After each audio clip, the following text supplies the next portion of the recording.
All right, guys, we're back working on the Mako today. One thing I'm going to be doing is I'm going to screw with the engine. I still have to finish power washing it, so I will try to get some of that for you guys. Hopefully my video is a little bit more stable today while holding this.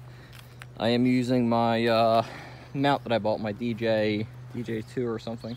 DJI mount. So we're going to see if we can go ahead and get the carburetors cleaned, try to get the boat running. Whoops, sorry about that, guys. I'm not following the boat. Still getting used to using this mount. I don't use it that much. So anyway, we've gotten the boat on another trailer. I got my canopy set up so I'm not baking in the sun today, because it's supposed to be like, I think 90 today out in the sun, 90 plus. So anyway, if you guys do work outside, I suggest buying a good canopy. I love canopies since I've started doing more and more outside. So anyway, back to doing this. This side still needs to be power washed, so there's not too much you can see up on the main side, but you guys can see here, and you can see where I left off power washing. Let me get this thing spun around, and you can see where I still have to do the floor and the back seat. I'm gonna get that done after I screw with the engine today, so it's not all wet. When I do that, I'm going to show you guys. Hopefully I can find a nice place to put my camera where it doesn't get wet, so you guys can see the dirt and grime being blasted away in real time. So I had a couple people mention that to me, so that's what I'm going to work on doing later today after I screw with this Mercury. It is a 2005 saltwater edition, 2-stroke Mercury. It's a 115. I kind of wish it was a 4-stroke, but it is what it is. It's a carbureted version. I think it's carbureted. I'll double check it. I haven't looked that much over the engine. So we're gonna go ahead and work on that this afternoon. I'm gonna put a battery in it so I can put it down, and then I'm gonna take the cowling off, and we'll see what we can get going on it. All right, guys, what we're gonna be doing today is, like I said, I'm putting a battery in the boat, and I don't have a good marine battery with the post on it. You can buy the adapters for the posts to take your regular battery to a marine battery. They're quite expensive, I think, for the adapters. When I was looking the other day, they were like $10 each per terminal, so 20 bucks for 2 adapters. I didn't see a need to spend the money on these adapters. So what I did is I just bought these regular top post terminal ends for if you cut your wires, okay? Reason I did that is, one, this is for testing, so I'm not really going to be running it. I mean, you can run it with them, but most marine batteries have a round hole in them. So what I was thinking is I'm just going to take this. You could always take the nut off and just bolt them to that if you wanted to too. That would work too. But I'm not going to do that. I'm just going to take these out, because I could take these 2 screws out. Just don't lose the nuts underneath, because they will drop down. And I probably should have put the wires on first before putting it on the terminals, but that's okay. We'll figure it out. So we got one red, and this is my positive on this side. We got one there, and we got this one. So I'm gonna assume this is the main power for the boat. This other red is probably for bilge pump, nav, or accessories of some sort. It might be for the depth finder that doesn't work, or it may be for the nav lights, or the bilge pump, or the... Well, guys, I just went through and made a nice little video explaining about how you can rig up something for testing, only to realize I didn't record. My bad on that one, guys. So I'll explain to you real quick what I have, what I just explained again. I'll explain it again. So what I did is I took battery from my truck so I could have a good battery, so I didn't have to go to Walmart right now and spend $100, 100 plus for a good battery to try to get this thing running. So I want to just get it running right now, and I'll go get a good battery later on once I know it's running, and good idea to spend money. Right now I only have $1,000 in the boat, so I can go ahead and try to get it running as it sits and see what happens. So first things first is I'm going to explain what I did. I took truck battery, and I keep these in my truck. They're just top post for cable. So if your cable breaks, you can cut the end off, run it in there, tighten 2 nuts down, get yourself home. Dodges are bad about battery cables. I've had them fail before. On my other truck, I've had to redo one battery already, and I haven't redone the second.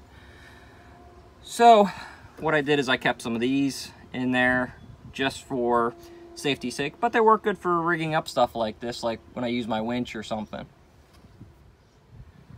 As I was saying, guys, sorry about that. I got in a phone call, so I had to take that. I keep a set of these, just top post terminal ends for shoving the wires in. They work good for rigging. So what I did is I just loosened one bolt completely out, put the 2 wires on there, and then I put the nut back through and pinched it.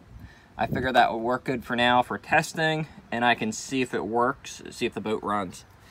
I can get a right battery later on once I know I got the boat running and I'm not wasting money on a boat that has bad engine that I'm just gonna turn and not screw with.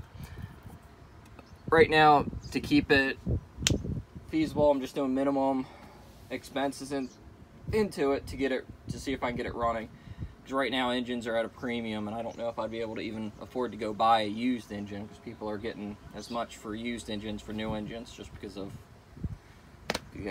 they can.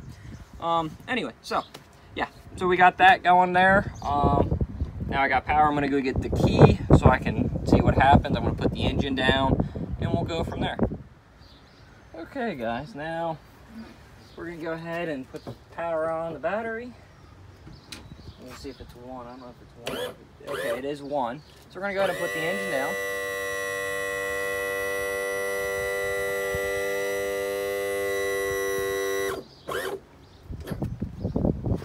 Okay, so we got the engine down. Let's go ahead and pop the top off.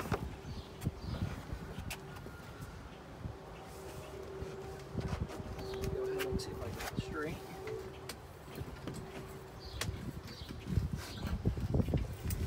Okay. Got it straight.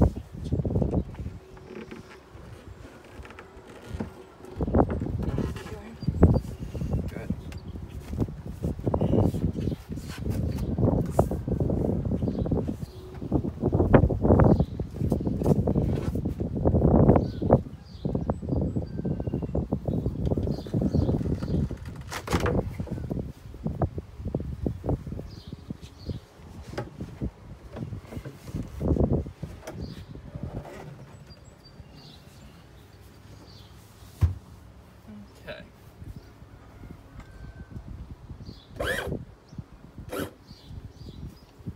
Alright guys, let me show you guys a close-up of the engine.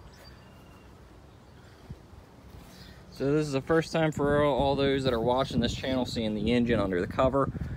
So this is a saltwater engine. Okay, you can see it around some of the bolts. You can see it around some of these bolts down here where you really can't get in there and wash stuff. Okay, this is not surprising to me.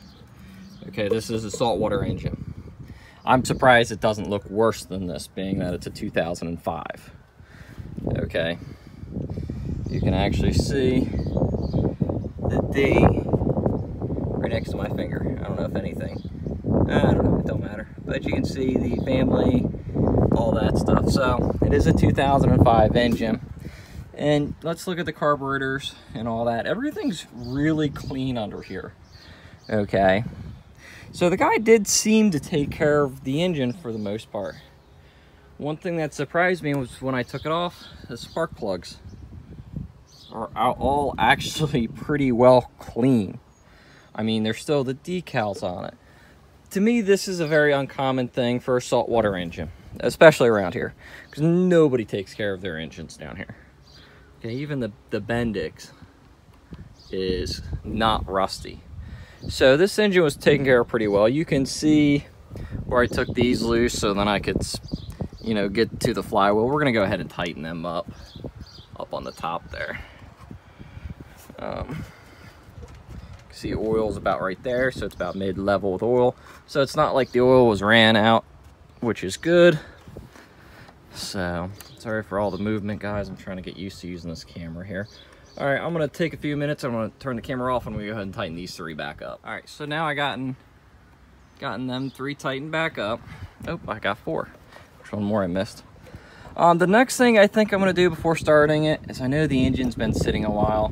Now, I did spin it over by hand, but before I go ahead and hit it with the starter, I think I'm going to show you guys the chicken coops that my parents have. Sorry about all of this. I'm trying to use this camera so it's more level for you guys so you don't get seasick, and I'm sorry, I'm still learning how to use it. So forgive myself on that one. What I'm going to do here is I'm going to go ahead and pull these boots off. If I can get them off. Go ahead and pull them all off.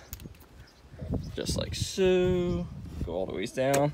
So this is a 4-cylinder. And I'm going to go ahead and get my spark plug socket, and I'm going to pull all 4 of these spark plugs over.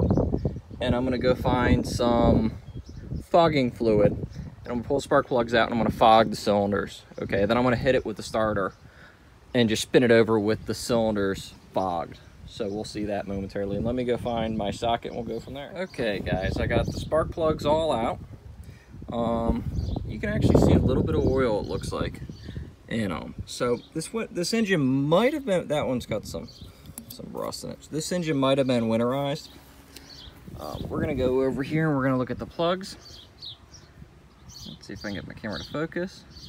So the plugs are not rusty, which is good. The tips themselves are actually, looks like they're coated in oil, which is actually probably a good thing. It's showing that the engine was probably winterized. So that's always a good thing. So that's the risk you run down here, is you don't know if engines have been winterized or not. And if they haven't been, then you run the worry of, is there rust in the cylinder? Is there this? Is there that? So I know it looks like there's not any rust in it. So we're gonna go ahead, hit them with some oil, and we're gonna spin it over. All right, guys, we got, let me get this thing balanced here. There we go. So we got some oil sprayed down in the cylinders, and let's just see if it spins over. Sounds good. Spins over nice, so that's a good thing. So let's go ahead and put the spark plugs back in. Now we spun it over with the plugs out to get some oil moving in the cylinders. I'm gonna go ahead and put the spark plugs back in, and let's just see if the thing starts. Okay, guys, generally speaking, you'd want to drain the fuel and all that on the boat. You'd want it in the water, and you want muffs on it. But I'm going to be doing a water pump no matter what, so I'm not really worried about killing a water pump. It's not good to run the outboard without water, because you do destroy it. And I know I'm probably going to have to pull the carburetors. The pump seems to be good, the bulb. So it pumped up hard, and I got fuel up there. So let's see, it is in neutral. Let's go ahead and give it a try and see what it does. I think I do have it recording this time, right? Yeah. Sorry about that, I was checking because I know last time I forgot to set it to record. So, we have done nothing to the engine besides put some oil in the cylinders. And pumped up the bulb. We'll see if she starts up.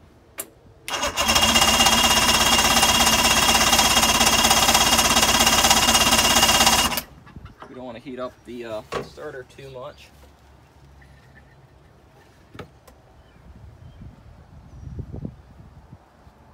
Do have fuel up here, it looks like. You can try to give it a little bit of throttle here, just to make sure. It might need a little bit since it's cold.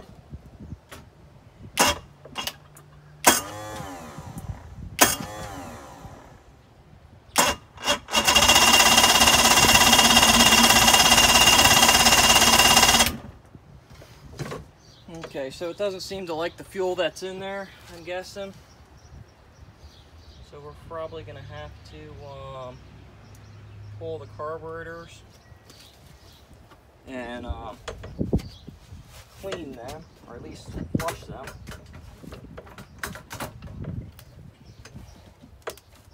Let me turn this a little bit this way so I can see the linkage, make sure everything looks like it's moving.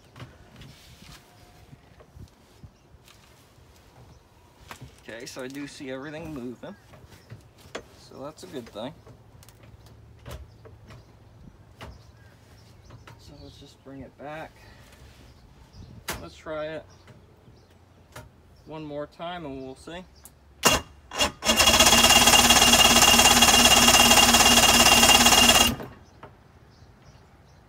see, there's a little bit of throttle there.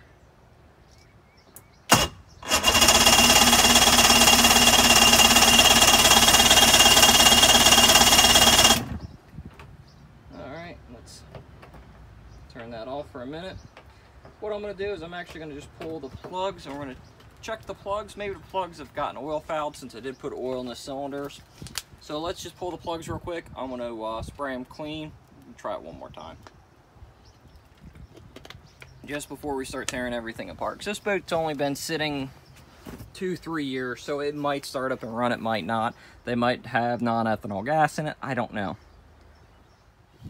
Okay guys, I'll show you guys. I got the plugs out. I believe they are definitely oil fouled. So here is one plug that I cleaned, and I just hit it with some starting fluid to clean it and rinse the oil off, so that usually works pretty good. See if I can get it to focus on it. And here's one that I think is oil fouled. You can see the shininess. Yeah, you can't see it that well in the photo, but I'm gonna go ahead and clean the rest of them, and we're gonna try it again. Okay guys, I cleaned the plugs to make sure there's no oil on them. We're gonna give it a try one more time, just to see.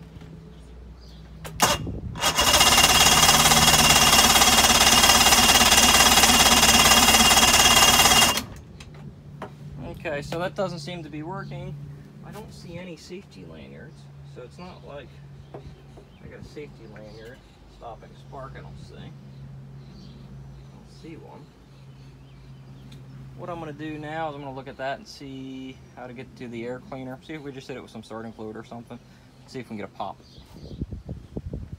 Okay guys, figured out the airbox intakes air, so we're going to try to just hit a little bit. Just a quick spray, give it a minute to dissipate, just to see if we get a pop, to make sure we're getting spark.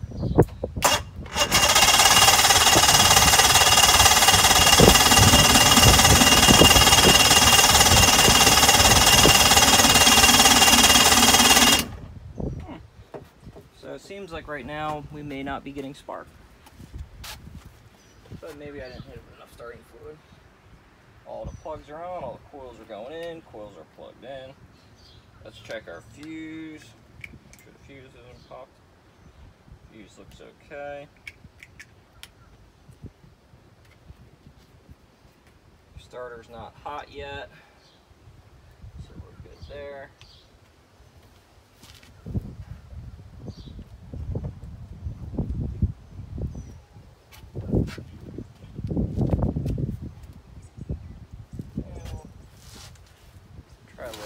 Or maybe I didn't get enough. Maybe it's still got foul plugs.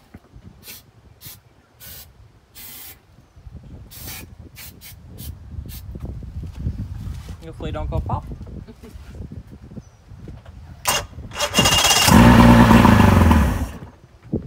There we go. Okay, so we know it does run. Well, you know what? We could try that again. Now we got to do something. Trying to run, guys. So we'll try it one more time.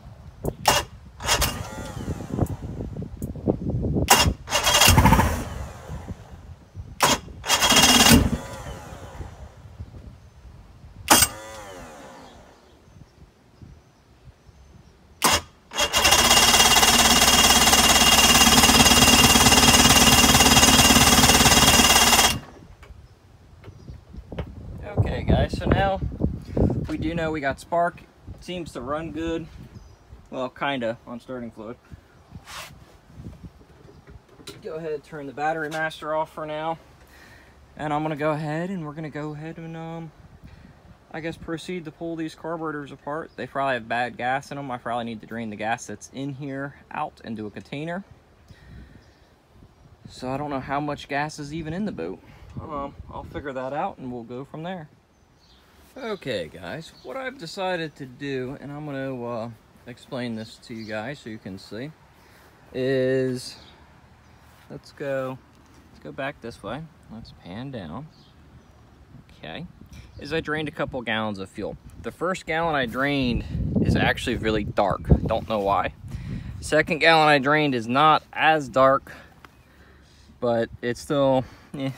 The third gallon I drained has actually gotten a little bit lighter. So I'm not sure what's going on with that. I don't know if there's contamination in the filter, because there is a pre-filter. Now, one thing I didn't like when I was draining it is the fuel was very cloudy.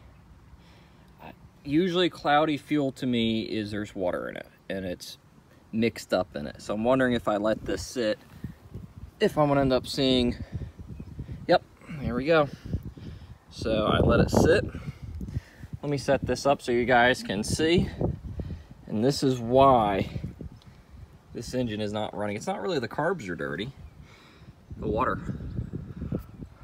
So with letting it sit 5 minutes like I did and walked away from it, you can see the water in the fuel for a gallon. That's just 1 gallon that I pumped out by hand. So you can see this one is right there. It's not as much. And this is the first one. And this one you really can't see because it's still, well, you can see the first one. Let's see if I can get this. Let's set this down and then I can show you guys. This is why the engine's not running. Because most likely the carburetor's full of water. So, okay. I lost you guys there for a minute. This is why the engine's not running. Look at the fuel. You can see the water line. When I was pumping it out, the fuel was really cloudy. You can see the water line there. So this tank is contaminated with water, large amount of water in the bottom of it. So we're gonna have to get it out of there. This is the first gallon I pumped out. Try to see if I can see the separation in this one. I know I could see it before when I moved it. I can't see it that well. Let's bring it in there. I don't know, that one I can't see. There's too much oil in that. This is the 3rd gallon I pumped out, but you can see it there.